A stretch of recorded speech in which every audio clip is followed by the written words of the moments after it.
So friends, आज मैं फिर एक बहुत इंपॉर्टेंट टॉपिक आप लोगों को पढ़ाने वाली हूँ जो बहुत ही कंफ्यूजिंग रहता है बुक्स के अंदर एंड आप लोगों को सबसे पहले समझ नहीं आता, दूसरा आप लोगों को उसको लिखने में या पढ़ने में मुश्किल होती है. It's not a topic which is very of seen and spoken about even in medical colleges and in DNB institutes. लोग ज़्यादातर इससे दूर रहते हैं बिकॉज बेसिकली ये टॉपिक है फीटो मैटरनल मेडिसिन का. ओके, जिसका नाम है फीटल थेरेपी. लेकिन आजकल ये सब चीज़ें बहुत इंपॉर्टेंट हो गई हैं. डीएनबी एग्जाम्स का पैटर्न के अंदर ये सब चीज़ें इंक्लूड होने लगी हैं. Genetics, fetal therapy, fetal intervention, तो इन सब चीज़ों पे रिसर्च भी बहुत चल रही है, न्यूअर मोडालिटीज भी हैं. एंड इसलिए जो यंग जो एग्जामिनर्स है या those examiners who are having a very good academic and research background, they focus on these things. Plus आपका जो पेपर 4 है जिसके अंदर लेटेस्ट गाइडलाइंस और लेटेस्ट चीज़ों के ऊपर क्वेश्चंस पूछे जाते हैं, उसमें इसको इंक्लूड करना बहुत नेचुरल और बहुत फ्रीक्वेंट हो सकता है in the coming exams. So fetal therapy में सबसे पहले डीएनबी लेवल के ऊपर आपसे बहुत ज़्यादा एक्सपेक्ट नहीं किया जाता. आपसे ये एक्सपेक्ट नहीं किया जाता कि आप एक छोटी छोटी प्रोसीजर उसके बारे में माइन्यूट डिटेल्स एक्सपेक्ट करो, उसको लिखो, उसको इलैबोरेट करो. आपसे जो एक्सपेक्ट किया जाता है वो ये है कि आपको एक रफ आइडिया है कि क्या चीज होती है. So today's class I will make you remember only those things which are expected of you from the examiner, कि आपको एक रफ आइडिया समझ में आ जाए कि अगर ये ऐसा हो रहा है तो आगे पेशेंट को क्या काउंसलिंग दोगे. Alright, you are not expected to do the treatment of that patient, but you are expected to at least diagnose कि क्या condition हो रही है and then further आपको patient को किसके पास भेजना है. Alright, whether you have to send it to a feto-maternal expert, whether you have to start the treatment yourself, or whether there's some intervention or a surgical management involved. Right? तो basic. अच्छा, अब इस पे question जो आएगा, fetal therapy is a very vast topic actually देखा जाए तो. If I ask you a question कि भाई write a short note on fetal therapy and the modalities involved, then there are many subheadings. All right, let's start with the subheadings. You have fetal therapy में what therapy am I talking about? I'm talking about the medical management.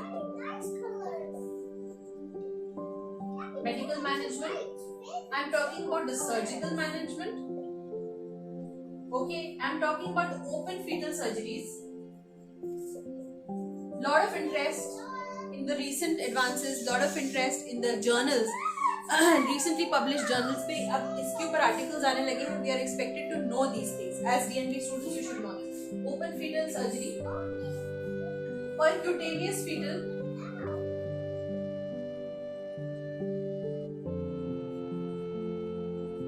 therapy and exit procedures. ये क्या है?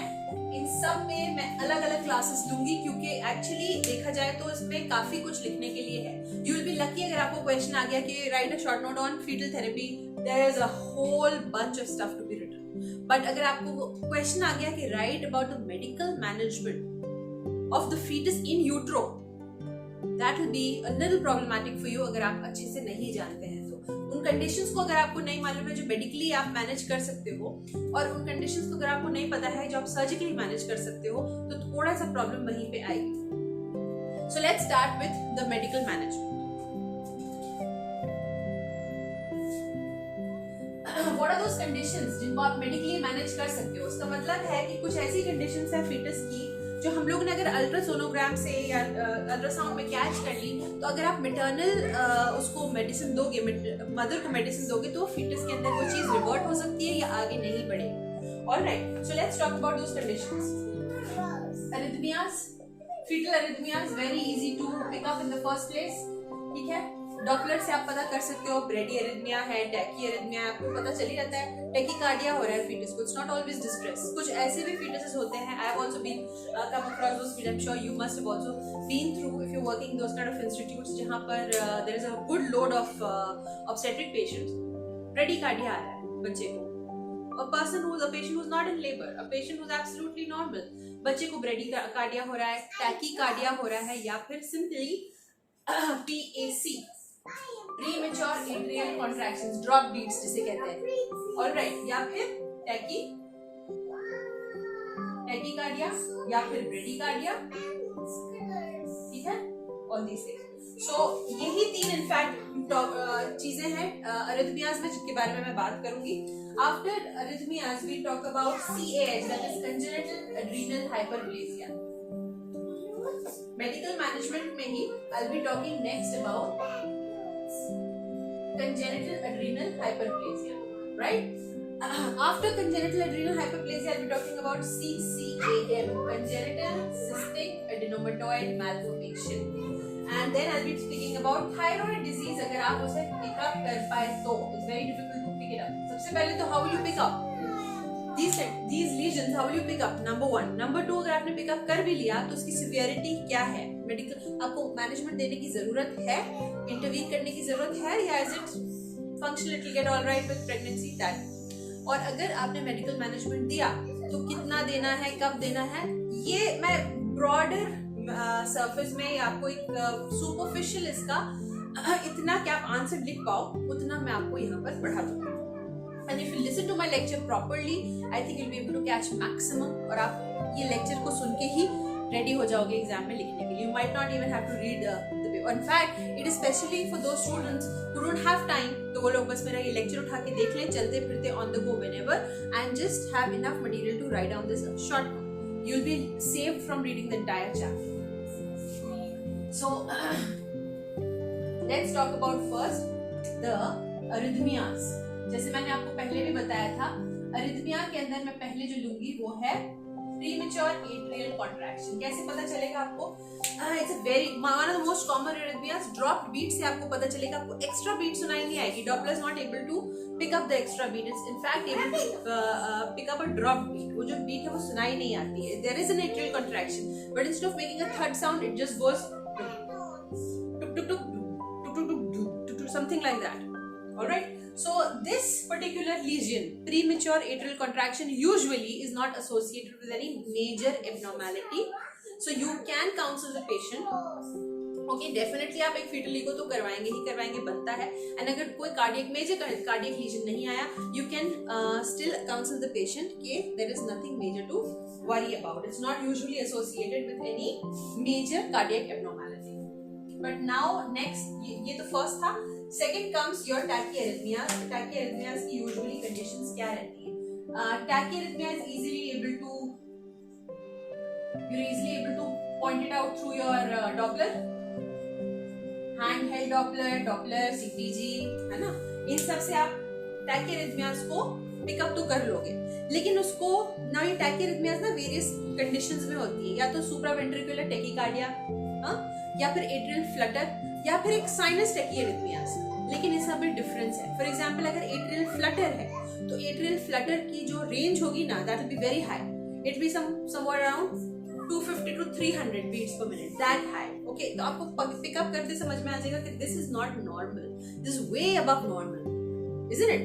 And then comes you have supraventricular. Now supraventricular tachycardia जो होता है उसकी range और sinus टैकीआर्rhythmias की रेंज ऑलमोस्ट सिमिलर होती है, बट स्टिल SVT जो है that is on a higher range as compared to your sinus tachyarrhythmias. That is called an M mode Doppler. Okay, you will be subjecting the fetus to that particular Doppler next, so it will be able to pick up कि ये क्या चीज exactly आ रही है. supraventricular tachycardia लग रहा है कि sinus tachyarrhythmia लग रहा है, and in that case what and how will you manage it? Tachyarrhythmias, like I said, supraventricular tachycardia, atrial flutter and sinus tachyarrhythmias. इन सब की रेंज मैंने आपको बता दी कि आप आंसर में लिखोगे. You should remember the range. और अगर ये आपने M mode Doppler में लगा दिया या पेशेंट के ऊपर आपने you've put the CTG on the patient and you're examining it for a longer period of time, let's say around 12 hours, and it is a sustained phenomenon. It's intermittent, management अलग है.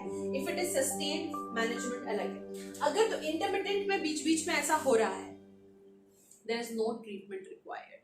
लेकिन अगर ये sustained है, sustained का मतलब है present more than 50% of the time, जो भी time range आपने choose करी है. Let's take a broader, longer picture so that आप result को बहुत keenly बनाओ. So in that case, अगर आपने बहुत longer period of time में लिया तो more than 50% of the time में अगर रह रही है ये problem, then it is a sustained phenomenon, and इसमें आपको, क्योंकि ये एक अरिथमिया है, इसमें आप एंटी अरिथमिक ड्रग्स मदर को दोगे, which are digoxin, flecainide, one of your beta blocker drugs, and then procainamide. Sotalol या procainamide. So the drugs that you will use will be the anti-arrhythmic drugs. उनका सिर्फ नाम लिखना है आपको. You don't have to write down the dosage, how long, side effects. कोई आपसे नहीं पूछ रहा. इतना भी आपको मालूम है जितना मैंने आपको बताया. It is just sufficient for you to write down the answer. You are not a fetal medicine expert that anything else apart from this will be asked. So this was all about the second arrhythmias, that is tachyarrhythmias. And now I'm jumping over to bradyarrhythmias. What could be the reason for bradyarrhythmias?